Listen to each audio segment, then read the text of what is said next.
Hello mga katigrense. So for today's video guys, no, good morning diha sa yung tanan sa tanang nananaw ni akong vlog.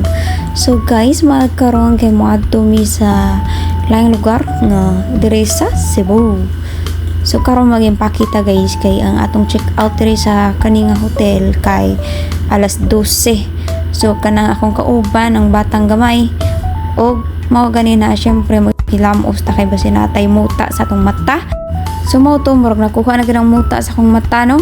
So ready na ni wa na tay ligo-ligoan ni kay nadugayan tag mata alas 10 sa ni mata no.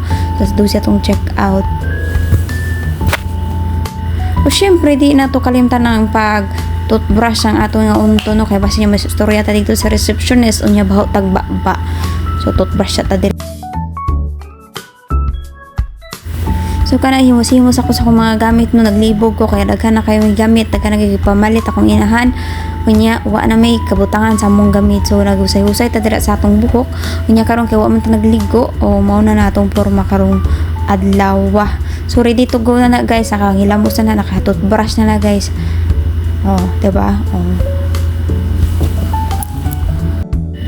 So naligo na day ko gabiin no. So ready to go ta kita pagkabuntag kay baw kung madugayan jud kog mata kay ngit-ngit kayo sa among kwarto.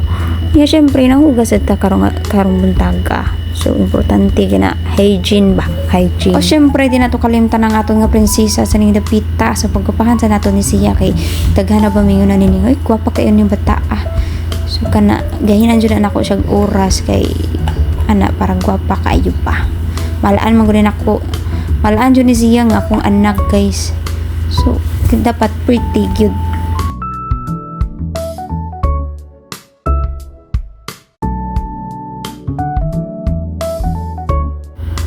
So, kana after 2 hours guys, lapit na gima human ang akong pagpagwapa sa ning bataa.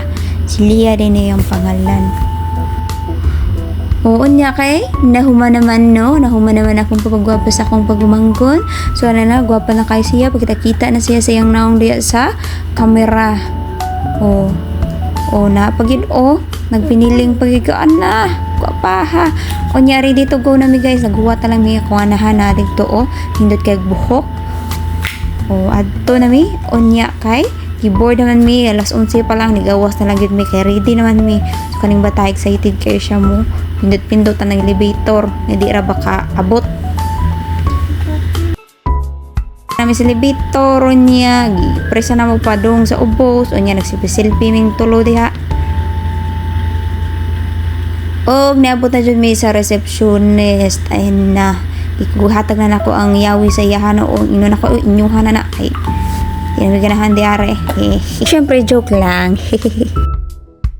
Gipahuwat mi og 3 minutes kay ilaha pang chikon ang kwarto. Nalagi mamong Disney princess nga little to naglakaw-lakaw kana gwapa kay na siya. Syempre di kinapalupig akong inahan mo na pinakagwapa sa tanan. O niya mao ra dito guys, salamat sa pagtan-aw.